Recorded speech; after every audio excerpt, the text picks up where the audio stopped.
Welcome back, everybody, to another episode of the Bodacious Rant with Bird and Rye. Today we're talking more Andor, episode 8 to be specific, of the rebellion and all the things that's causing the Empire. I hope everyone's doing well. Lord knows I'm not. I'm just kidding. I'm going to stop. Just because it's going to get real, it's going to get way too real, and I'm going to be stuck like that for a while. I was like, oh no, go on. I think I'm getting pretty good at it. If only I had this weird, big... he's got such a unique skeletal structure, almost elegant, quite really, with the gray, perfect hair. If I look like that, I'd be pulling. That's all I gotta say. You need the steely blue eyes and the gruff demeanor of a Great Dane. I wish. But yes, guys, so of course this is another spoiler episode, so if you haven't seen it yet, come on back after you have so you can dive into the spoilers with us. And as always, please don't forget to give us a like, ring the bell, and of course subscribe. We do appreciate it, guys, and stay in tune with us every week, especially for this. And also, guys, don't be afraid to check out our later videos lately, especially with Rings of Power finale, House of the Dragon, She-Hulk, and we just dropped our COD Modern Warfare 2 campaign overview and gave our thoughts on that. So check that out too. We are going to try and do more game stuff. Like I said, we're always trying. We're going to be trying more things here and there. So stay tuned for the journey with us. But let's get down to brass tacks here, like the Empire would. But so again, this episode was kind of uneventful for the most part, just because. Last one, Andor got sentenced about, what is it, like 9 years? No, it was a shitload of years, wasn't it? It was like 6 years, yeah. 6 or 9 or something. I thought it was like upwards of 20. I don't remember, but... Well, like the initial sentencing was supposed to be 6 months, but then because of like a new thing that passed, while he was there, like getting his sentence, she bumped it up to 6 years for doing absolutely nothing, just standing there. So it was like, damn, like... You're screwed for the next foreseeable future, and who knows if they'll add more to your sentence later on. But yeah, it was initial 6-year sentence. Yeah, and then I gotta say, this is some of the best this episode has some of the best cameos. Just actors. One was just a great actor being put into it, and the other was just a great cameo from Rogue One. And you guys we'll talk about that momentarily. But for those of you who saw Rogue One and saw this episode, you know who we're talking about. And I thought it was quite perverse that when he gets to, what was the planet called? Something 5. I don't remember. But like, was it like Nakina 5? Like something like that, and like it started with an N. It started with an N, almost like a, you know what, never mind, I better not get into the joke right now, because it's really offensive. N5. It was from SNL, but I'm not going to say it. Anyways, yeah, for like N5, and... The guard said straight up, listen, you're gonna get fed pretty well. You're gonna be clean. Your living is gonna be great.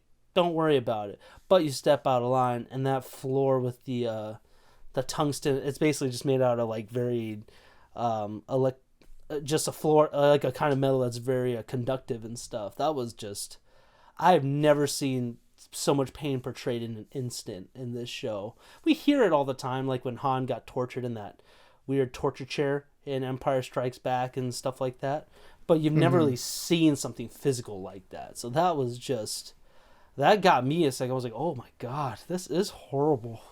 It's like a sick, perverse hell. Super messed up, because like they're showing like how lax they are in other areas, like they're like, we're not like other prisons, we're the cool prison, we treat you well, your living quarters are nice and stuff. We don't even have weapons that we're going to use against you guys. And then the shoe drops, and it's like, because they know like you can't walk anywhere without the opportunity or chance of getting fried. So that looked extremely painful. And, when they buzzed him there in the beginning, it's like, oh, man, like, this is just another level of torture that's going on here. Yeah, but back to my original thought, it's so perverse that them imprisoned, this, like, work camp, is so much better than living free in the galaxy under the Empire. You know what I mean? Like, everybody has to really struggle and, like, have a rough life and stuff. But then here, they're getting fed, they're drinking water and all this stuff, like... I just thought it was one of those kind of things. I was like, man, they're almost living better than most people do in the galaxy. That's kind of fucked up. I don't think you so didn't think at all. So? Okay. Like being forced to work a 12-hour shift and then only being fed like mush through a tube and like water, and it's like, okay, like you can get fried at any time, for like not doing well in an assembly line. It's like, nah, that this there's no way to live like that at all. It's it's modern day slavery essentially. Like again, this the shows does a great job of like commenting on a lot of things. And this was definitely a commentary on like the prison industrial complex and yeah, like how it's modern day slavery essentially. So yeah, no, not at all. I don't agree with that sentiment. I was just thinking, I was like, man, they're like, because the guy was basically saying, oh, they don't care, you'll just rack up a tab, but you get to eat and drink as much as you want and stuff. So I was like, fuck, that kind of sucks. Like, because a lot of people in the galaxy are still being, it's oppression all over the place. That's just kind of what I was thinking. Like, at least here they have clean living space, food, water for the most part. But yeah, no, it is still modern day slavery. But I was just thinking, like, damn, this is just weird. Yeah, it's the illusion of nice amenities and stuff. They're acting like they're taking care of them when really like they're not. They're being forced into like labor and every all the other conditions outside of that is like it's bad. It seems like in their best interest to keep these prisoners well fed and well rested at certain points, so that way they can do the labor like well, like they want them to like produce whatever it is that they were making. Like they didn't make clear like what it exactly it was that they were working on in that mechanic shop, but it's like yeah, they need them at their best to be able to output, it seems like, a certain amount of numbers in terms of whatever it is that they were making.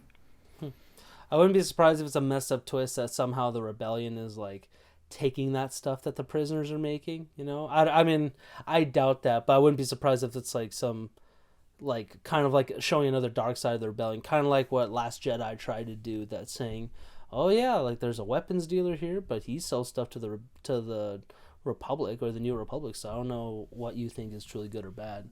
So I don't know. I was just kind of thinking that aspect, but. Do you think maybe like it could be one of those things that they're making parts that are eventually being shipped to Scarif to construct the Death Star? Like that would kind of be like a fun irony, to have Cassian be a little bit more connected to that, and not directly, but in terms of like okay, he's working on these pieces that eventually go on to build the Death Star. I just had that thought like when I was watching it, like oh man, that'd be crazy if he's like in a way sort of helping construct the Death Star that he's gonna help destroy later on. I mean, I wouldn't be surprised. That'd be kind of cool. Just where it's like, because why they were racking up these prisoners so easily is because they're building something like that. Because I think it did. I mean, I know Galen Urso, it took him several years to really, like, I mean, this is probably just the building stage where, like, he already wrote all the plans down. And they're probably using these prisons and stuff to really create parts and manufacturing pieces for it. So, yeah, no, it very well could be. That'd be a really good thing. I don't know what they'll do with that. But, yeah, like I said, that was just pretty much the bulk of it. It was just very, it's like first time, it's like, okay, fine, I think I can survive this. And then when it flashed through like 30 shifts later, I was like, damn, he's definitely become more of a robot kind of. And Andy Serkis, that was one of the cameos I was really excited to see. At first I thought he was a guard, but then after a couple seconds, I'm like, no, he's wearing the same uniform, he's in the same hallway. He's definitely a prisoner, but he's that prisoner that's like, he's either been there so long or he's done so well it's almost like good behavior where he's running the floor kind of thing. So either way, he was selling his part well. I got excited when I saw Andy Serkis though. Yeah, what a great surprise! Like wasn't expecting once I heard that voice, I was like, nah, like that can't be who I think it is, right? And then again, yeah, like he walks into framing it, like oh shit, it's Andy Serkis. Like I didn't think he would be in any other role, in Star Wars ever since he was Snoke in the sequel series. So I was like, yeah, I was like, I never suspected that he would come in like just as himself, like in person. So that was really cool. But yeah, like that whole character is like very interesting. That how he's like the floor general, of this like mechanic shop on this floor. Again, it's like it goes into the way that they're policing them essentially. Like it's like okay, what we're gonna do is we're gonna make them all compete with each other. Like, everyone's in competition with themselves. Competing for better food, like taste, like like flavor being added to the mush that they're drinking. It's like and not wanting to fall below a certain number because they're gonna get fried and stuff. So now when you have these prisoners competing against each other, they're not looking to rise up and rebel against their, the people that are like keeping them in lockdown essentially. So it's a very interesting way of oppressing them. Like again, this is something we haven't seen before in Star Wars, and I thought it was very, very interesting. Yeah, I mean, like I said, I still think it was like compared to some people having the galaxy, these guys are living somewhat of a decent life. Given it is slavery, I'm not trying to say it's good at all, but it's like it was just kind of just fucked up. It's fucked up either way, but yeah, it's a very good way of manipulating them into hating the rebellion, because when he's in that moment, all those guys are saying, "You didn't hear about Andot? Wait, was it? And what's the planet called again? Aldhani. Aldhani, thank you. I get that mixed up. But when they're talking about Mm-hmm. Aldhani, it's like, oh, it's all because of them we have to suffer, and it's like, damn. That also Yeah, they kind of puts doubled in up their sentences. well, that and it just kind of also puts into perspective how much the rebellion, how much it really did. It sacrificed at the. How do I put it? It was fighting a war for other people's sacrifice in a way. Like the rebellion did have to sacrifice a lot themselves, but at what cost? And it was the cost of everybody in the galaxy, essentially. At least that's how the Empire is really kind of making it for them. You know what I mean? Because they don't have to go after all these other people, but instead they just look for excuses like that. But again, that's what kind of keeps growing the fire for the rebellion eventually. Because I think Diego Luna, aka Cassian, he is gonna find a way to kind of get these people to rally together. I think that's where he's gonna realize the importance of the rebellion. You know what I mean? Mm-hmm. Yeah, like this was basically what Luthen was hinting at last episode. Like when Mon Mothma's telling him like people are going to start suffering now. It's like yeah, that's kind of what his plan is. For the Empire to overreach and act in like such an aggressive way that people can no longer ignore the oppression that's been slowly creeping in over the years. This overreaction of the Empire is gonna piss people off. Like this is gonna make them angry, and we're seeing that. Here, especially with the prisoners. It's like yeah, like because of this rebel attack, the Empire's going a lot more hardcore now, and they're making unreasonable sentences for the punishment does not fit the crime at all. So it's like the more we get like that, the more people are gonna want to rise up and all that. So yeah, it sucks that it does come at the cost of a lot of people in the galaxy, but in some ways that's the only way to galvanize in a big enough group to have a meaningful rebellion. Like again it's just showing just how dirty like their hands have to get this thing off the ground and running in a meaningful way. It's like yeah, it's again it adds some gray area to the black and white that we used to have with Empire bad, rebels good. It's like again it adds a little bit more gray into that and makes it more interesting, I think. Yeah. But other than that, the rest of the episode was still good. It just was again. It's kind of dying back down just after like Aldhani and all that stuff. Where, Bix. I forgot the how do you say the Ardia Arona? Was that how you say it? I don't know how you say it. Anyway, that I don't have the cast yet. yeah. But yeah, But just Bix Bix. is yeah Bix. She's been helping take care of Andor's mom while he's been gone, and she's still a stubborn old goat where she just doesn't want to leave. But then she gets caught by the ISB, and of course, Dedra's really stepped it up since last episode. Her character growth is kind of exciting right now because she's starting to come up in the ranks within the Empire, where even she brought in Cyril Karn because man I think he's gonna break, man. He's already broken, but I think he's gonna snap, like really snap. His character's kind of scary, man. Where, just that face he has while he's being interrogated by Dedra because he's filed 6 like files or reports against Cassian to try and find him. Like I guess put I don't know the exact word to put it, but basically like filed stuff so he can get more information on him. Like he's still continuing his pursuit now that he has a position again in the Empire. And it's like, Yeah. dude, you gotta let it go. This guy's again. He's gonna go. I feel like he's gonna go on a rampage now. Like I don't know what's gonna happen with this guy. Yeah, I mean the scene with him and Dedra was great. Like because these two characters have so much in common. Where they like wanted to serve as the Empire as best as they could, and it seemed like the structure of it all was like keeping them down in certain ways, and Cyril he failed, and Deirdre seems to be succeeding in her goals right now. So they're on opposite sides, of the same coin. For him to like do what he's did here, which is like again file these false reports to sort of get the attention of the ISB, so he can try to sell himself as an asset.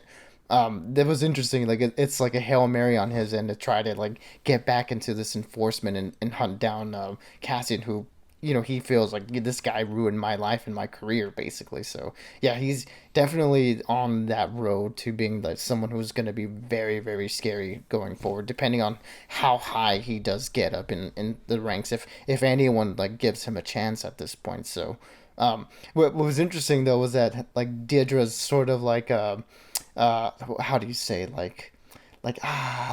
she's big timing him basically, because he's sort of in the same situation as she was, where he's like, hey, like there's this information that I have that I know that I can be an asset, sort of like how she was like trying to like rise up in the ranks when the other guy was sort of like, stay in your lane, you're new here, you're not gonna you're not gonna rise up without like pissing other people off or whatever, and now that she's in a position of power, she's sort of doing the same thing, where it's just like, oh, you don't really have much use for me right now. Let me go and do off my own thing. So I just thought it was funny, that now she's in the higher position. She's sort of like doing the same things that were like done to her. It was an interesting takeaway, I think. Yeah, I mean, technically she's always been a higher power just because she's the ISB and stuff. But yeah, now she's... Yeah. But she's found like a new, like I get what you mean. She's kind of on a power trip right now because she's getting real support. So now she is kind of overlooking Karn and stuff like that. So it'll be interesting to see what happens with her the rest of this season. Like, is it gonna? I mean, because it could either end with her still being in a higher spot, like keep growing, or she's gonna end up just like Cyril would, and it's just like gonna come crashing down. So I'm excited to see what happens with that. What else? And then I guess the last part for me that really stood out was just Luthen going to see a fan favorite for a lot of people, both live action and animation, I want to say, which was Forrest Whitaker's Saw Gerrera from Rogue One. And I mean, he's been in like Clone Wars when he was a younger person, not part of the rebellion yet, and in Rebels, I know he was a more prominent figure in that one. I still haven't seen him in Rebels. I haven't really watched that one, but it was good to see him in this. I got the tip off from it when we see that one of those brother alien things with the mask and stuff and the dead looking eyes. I forgot. Yeah, that guy's... and the long rifle. Yeah, I was like, it has to be Saw right there, just because I know that guy. I thought their conversation was very interesting. Again, Saw is definitely on that path of, he's already kind of an extremist within the rebellion, whatever rebellion there is. So I mean, he is deemed a terrorist in Rogue One. That it's like he's a fanatic. We can't trust him. He's truly a terrorist, like against the Empire. Like he doesn't care. And their conversation, like, he's trying to sell him weapons and stuff, but he also has to talk to this guy that he calls a moron and an oaf. But Luthen's like, come on, you gotta break bread with me here. And just, you could really see the conflicting ideologies that Luthen is. He calls himself a coward because I'm trying to do what I can because I stood in the face of the Empire and I did nothing. Where Saw has been fighting him almost half his life. And he just says, good luck to you. You know where to find me, essentially. It was just like, God damn, you really haven't changed a bit, Saw. Like, 6 years didn't do shit for you, man. You got worse. This is before he got the Darth Vader breathing mask, too. So I was like, you're still kind of walking. You're still alive. Yeah, I wonder if he has Bogullet yet. I wonder if he's helping him find the truth in any way right now, this early on. Who knows, man? I mean, I wouldn't be surprised if. I mean, well, he's not on Jeddah yet, so I don't know if. No. I don't know if that thing would be easy to move. I kind of doubt it. So maybe he doesn't have it quite yet. But I'm just saying, like, he's just. It was just good. It was great seeing Forrest Whitaker because he's awesome. Even though he loved the Aldhani job as well, but he still kind of doesn't want to be a part of the rebellion. He still feels like they're too soft. So I thought that was a cool little conversation they had. Yeah, I mean, their conversation was great. I mean, on the one hand, you have two fantastic actors. As much as I like to make fun of Forrest Whitaker's take on Saw Gerrera in Rogue One, he was just, the delivery was very off-putting to me, like when that happened. So it was just like, whoa, like this guy's all caps acting right now.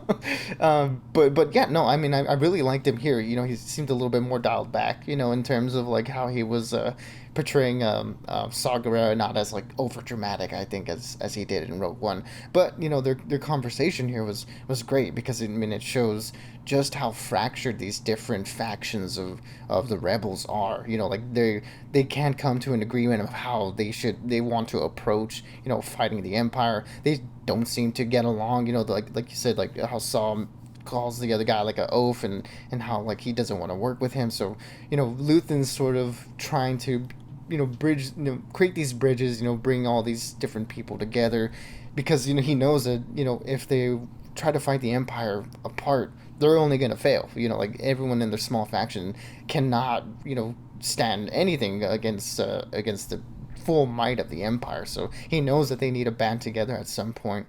But just everyone at this point in time is just they're not seeing eye to eye on certain things. And it'll be curious to see like what is the event that brings all these factions together. That we see in at the end of Rogue One. We see that there's a council, at least. That they're all communicating with each other in some way or another. So that'll be interesting to see how we get to that point.